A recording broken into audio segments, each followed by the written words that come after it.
what does democracy mean to you?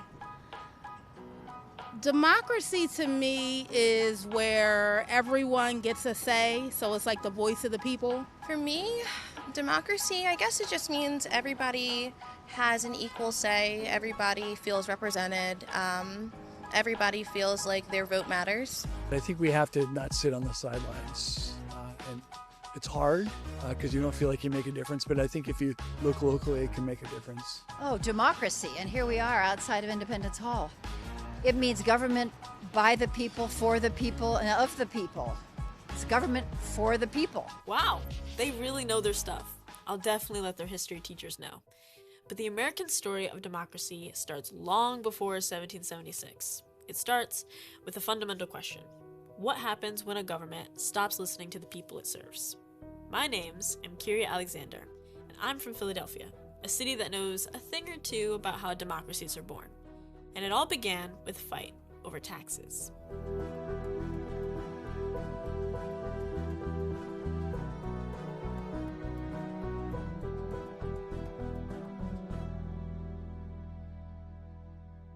Starting in the early 1600s, people began making the tough journey to North America.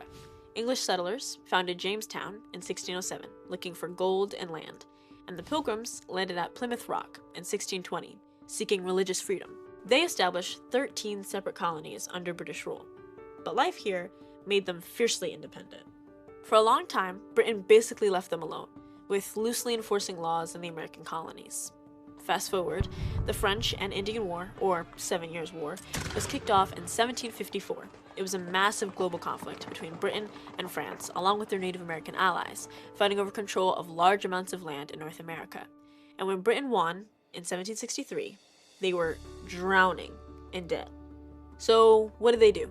They looked to their American colonies to help pay the bills. This meant new taxes on everything, from sugar to newspapers.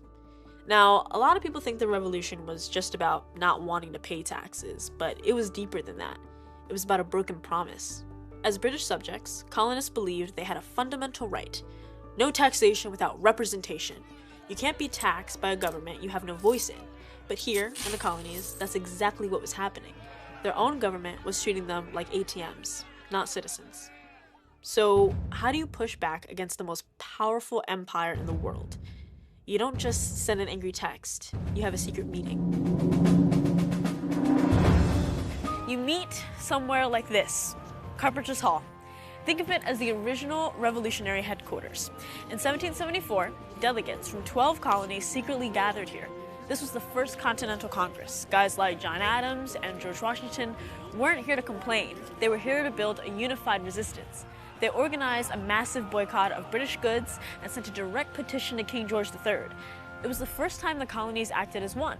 This wasn't just a protest, it was a practice run for becoming a new nation. This was the first time the colonies teamed up.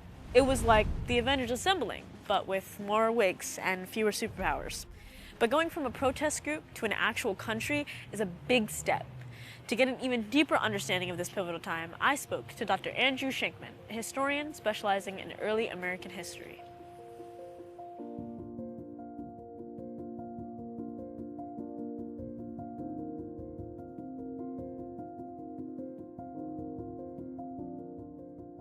Hi, Dr. Shankman. How are you? I'm very well, thank you. How are you? So our first question is, what is the meaning behind no taxation without representation?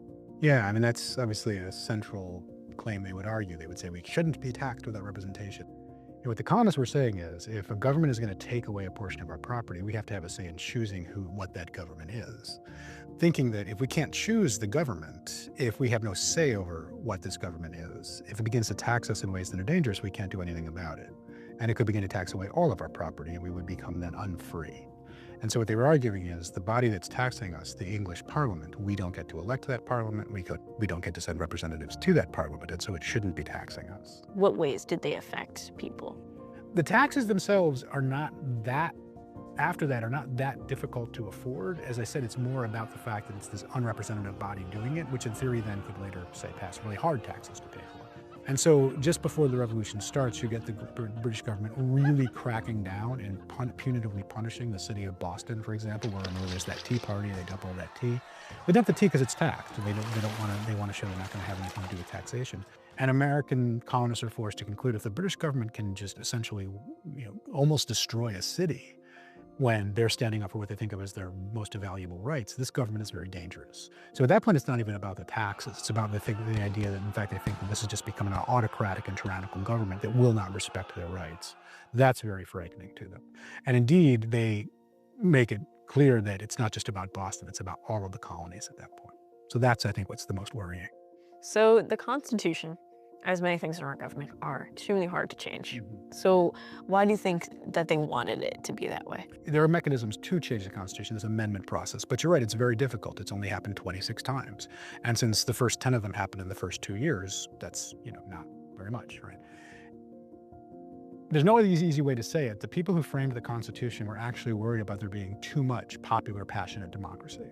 And what they hoped for was to have a government that was based in popular will, but then would be able to sort of guide the people slowly and carefully. And what they thought was, if we have these fundamental values written out in a fundamental law that shapes all other law, that law should be stable and if not permanent, long-lasting. And so we don't want to make it too easy to change because there might be some sort of popular, temporary, angered passion that would look to do something destructive that seemed like a good idea in the moment, but then became revealed to be a very bad idea. And what they thought, people like James Madison, who was really he's called the father of the Constitution, thought that if the amendment process is difficult and arduous and takes a long time, anything that gets through it will have been proven to be a good idea because people will have had plenty of time to deliberate about it and won't be too quick or rash in their actions. There were many different movements. There was the women's suffrage movement, there's the Civil Rights Act. What do you think people can do today to bring that same kind of energy? Yeah, it's a really good question, and I think a way to think about it is to see how the past and the present are always talking to each other. And it gets actually at the bigger issue that you're thinking about, which is democracy. I mean, the heart of democracy is actually something that we just so obvious that we take for granted. But fundamentally what democracy is majority rule. And if you think about it, we just like, oh yeah, well, the majority should rule. But actually there's a fundamental assumption we're making that what people didn't always make. Why should a majority rule? Why does it matter if a larger group wants to do something than a smaller group? Why should we do that? Fundamentally, we say, because we have accepted that every single person is equal to each other, and every single person has an equal capacity to participate and should participate. So it matters if among all these equal people, we can persuade more. Once you say that, and you're still living in a society where you're not actually following that, where there's still lots and lots and lots of inequality, that idea is what I often tell my own college students is a slippery idea. But it slides around all over the place, and lots of people can pick it up and apply it to their own circumstances. We see women doing that, we see enslaved people doing that, we see free black people who are marginalized and not able to participate in the post-revolutionary American Republic doing that. They're saying, well, wait, these ideas that are meant to shape the world don't apply to me, and why not? The burden is now on you to explain why I'm not equal when you're declaring people equal. And what that leads to is conversation, criticism, and ultimately collective action. And so yes, you get a suffrage movement, you get an abolitionist movement. You get then when those movements don't fully deliver on their promises, you get subsequent movements in looking back to their traditions. And note that all of them will claim the American Revolution, claim the Declaration of Independence, see this as the origin for why they should be conducting themselves in the best example of American citizenship. But I think that going back to that fundamental insight and realizing that we can reuse it for our own needs and our own purposes. It doesn't have to mean what it meant in the 18th century. Our needs are different. Our concerns are different. Certainly the way we understand who collectively is part of our American citizenship is very different. And that's not because the American Revolution understood that. It's because of all the subsequent ways in which people were inspired by it and collectively acted. And that, I think, is still the way that people should make use of the American Revolution in our own time, in our own moment. So let's rewind. In 1776, they declared independence with this crazy, powerful idea that all men are created equal. In 1783, they won the war, and in 1787, they hashed it all out in a room, arguing, compromising, and gave us the Constitution and our government. But like we talked about, that all men thing, it had some serious fine print. It left out pretty much everyone who wasn't a white guy with property. Enslaved people were treated as 3/5 of a person, women had no legal voice, and native nations faced displacement and broken promises. It's easy to look at that and think, well, the system was broken from the start. But here's the most important part of this whole story. The founders knew it wasn't perfect. They were so scared of creating another tyrant that they made a system that could change. They built in a cheat code, amendments. Think of amendments like a software update for the Constitution. They're how we fix bugs and add new features.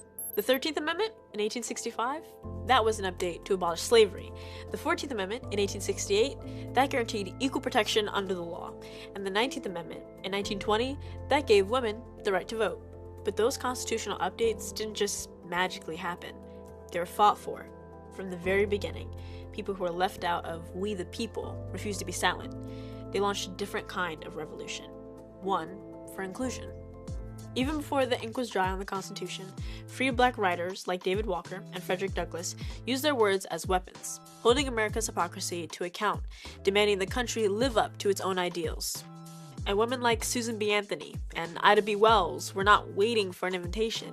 They organized, they marched, and they protested for decades to claim their right to vote. This fight didn't end in 1920. The civil rights movement of the 1950s and 60s was a direct continuation of this struggle. Protesters sitting at lunch counters, marching across cities, they were using the First Amendment to fight for the protections of the 14th. This is the real, messy, and powerful story of American democracy. It's not just a system of government, it's a tool. And throughout our history, people have used that tool through protests, the press, and the persistence to pry the door of liberty open wider and wider for everyone. So when we talk about the First Amendment, your right to speak out, to assemble, to petition the government, this is what it's for. It's the engine of change in democracy. It's how we the people becomes all the people. Your voice, your vote when you turn 18, and your understanding of how this all works, that's what writes the next amendment. That's what shapes the next chapter. So don't just learn about the democracy, get ready to use it. Now, go out there and be a good citizen, or else I'll send Alexander Hamilton to rap at you, and trust me, you don't want that.